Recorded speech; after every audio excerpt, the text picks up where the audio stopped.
रमजान के बीच अब नमाज पर लगी रोक।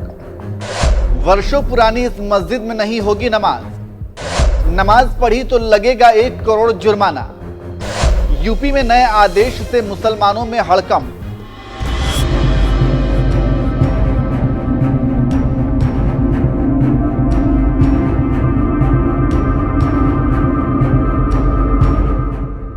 मुख्यमंत्री योगी आदित्यनाथ के उत्तर प्रदेश में अभी इसी बात को लेकर बहस छिड़ी हुई थी कि एक ही दिन पड़ी हिंदुओं की होली और मुस्लिमों के जुमे की नमाज को सरकार कैसे संपन्न करवाएगी कि अब एक और नया विवाद छिड़ गया है। इस बार तो ये विवाद भी ऐसा है कि नमाज पढ़ने पर ही रोक लगा दी गई है और अगर नमाज भी पढ़ी तो सीधे 1 करोड़ रुपए का जुर्माना ठोक दिया जाएगा।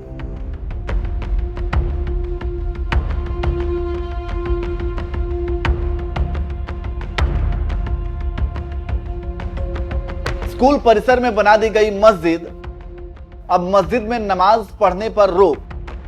नमाज पढ़ी तो लगेगा 1 करोड़ जुर्माना। जी हां, आपने बिल्कुल सही सुना। यह मामला दरअसल उत्तर प्रदेश के जिला फर्रुखाबाद का है, जहां फतेहगढ़ इलाके में एक म्युनिसिपल इंटर कॉलेज है जिसके परिसर में मस्जिद भी बनाई गई है, जहां पिछले कई सालों से नमाज भी होती रही है। लेकिन यूपी बोर्ड की परीक्षा की वजह से अब एक नया विवाद शुरू हो गया है, क्योंकि जिस MIC कॉलेज में यह मस्जिद है उस कॉलेज को परीक्षा केंद्र बनाया गया है, जहां छात्र परीक्षा दे रहे हैं, लेकिन इसके बावजूद मस्जिद में नमाज हो रही है, जिससे छात्रों के साथ साथ शिक्षकों को भी परेशानी होती है।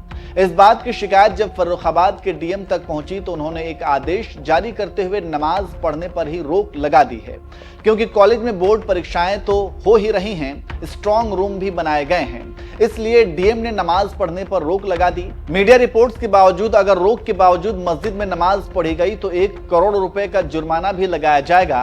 जैसे ही DM ने सख्त आदेश दिया, मुस्लिमों में जैसे हड़कंप मच गया और तुरंत ज्ञापन देने के लिए DM आवास पहुंचकर DM से गुहार लगाने लगे कि आजादी से पहले यह मस्जिद म्युनिसिपल इंटर कॉलेज में बनी हुई है, यहाँ रमजान में नमाज और तरावी की जाती रही है। मामला सर ऐसा है, आजादी से पहले की एक मस्जिद म्युनिसिपल इंटर कॉलेज में बनी हुई है, उसमें 5 टाइम की नमाज तरावी होती चली आ रही है। लेकिन वहाँ के प्रधानाचार्य जी ने 24 तारीख को बरवली अवगत कराया कि यहाँ स्ट्रांग रूम बन गया, नमाज नहीं हो सकती। तो इस संदर्भ में परसों तरावी हुई भी पहली वहाँ पे, तो शहर कोतवाल आए, जब नमाज पढ़ के हम लोग निकले, बोले ऐसा करिए आप लोग DM साहब से 2 लाइन का एक आदेश ले आइए, मुझे कोई आपत्ति नहीं। तो उसी संदर्भ में आज हम लोग यहाँ मिले थे आके DM साहब से। DM साहब ने ये कहा है, उनसे हम लोगों ने 21 लोगों की अनुमति मांगी है और ये कहा है कि संख्या आप निर्धारित करते हैं। बोले थोड़ा और कम कर लो, तो हमने सर संख्या आप बताते हैं, क्योंकि शराबी होती है 1 घंटे की, रात में कोई एग्जाम चलता नहीं किसी प्रकार का। परीक्षा का टाइम छोड़ के हमें अनुमति देने की हम लोगों ने गुजारिश करी है। DM साहब ने कहा ठीक है, मैं शाम तक अवगत करा दूंगा। कॉलेज के प्रिंसिपल ने यहां आरोप लगाया कि पहले ये चबूतरा होता था जिसे लोगों ने मस्जिद बना दिया, तो वहीं मुस्लिम पक्ष ने ये दावा किया कि आजादी से पहले से ही यहाँ मस्जिद है, कॉलेज तो बाद में बना। प्रधानाचार्य जी को कुछ भी नहीं मालूम है। वहाँ के भी बार एसोसिएशन के हमारे साथ प्रतिनिधिमंडल में श्री कुंवर सिंह यादव जी भी थे। मैं उसी विद्यालय का पढ़ा हुआ छात्र रहा हूँ। वो मस्जिद आजादी से पहले की बनी हुई है। स्कूल तो बाद में हुआ, वहाँ सराय हुआ करती थी। गंगा पार और दो इधर उधर का व्यापारी अपना सामान बेचने आता था, रात हो जाती थी, उस सराय में रुकते लोग करते थे, वहीं नमाज भी होती थी। तो ये बाउंड्री तो सराय थी। विद्यालय तो बाद में नगर पालिका परिषद का चालू किया गया, तो उससे मुझे कोई सरोकार नहीं। सवाल इस बात का है, रात की तरावी की नमाज की अनुमति चाहिए, परीक्षा के टाइम हम लोग नहीं जाए। मुस्लिम पक्ष लगातार गुहार लगाता रहा, लेकिन इसके बावजूद DM ने नमाज पढ़ने की इजाजत नहीं दी, क्योंकि दिन में यहाँ यूपी बोर्ड की 10वीं और 12वीं की परीक्षा होती है और प्रश्न पत्र रखने के लिए यही स्ट्रांग रूम भी बनाया गया है।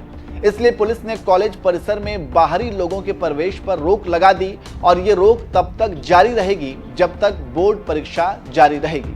तो वहीं मस्जिद के बारे में DM ने बताया कि जिस जगह कॉलेज है वहां पहले सराय थी, तभी यहाँ छोटी मस्जिद बना ली गई और 1947 में कॉलेज बनने के बाद भी मस्जिद बनी रही।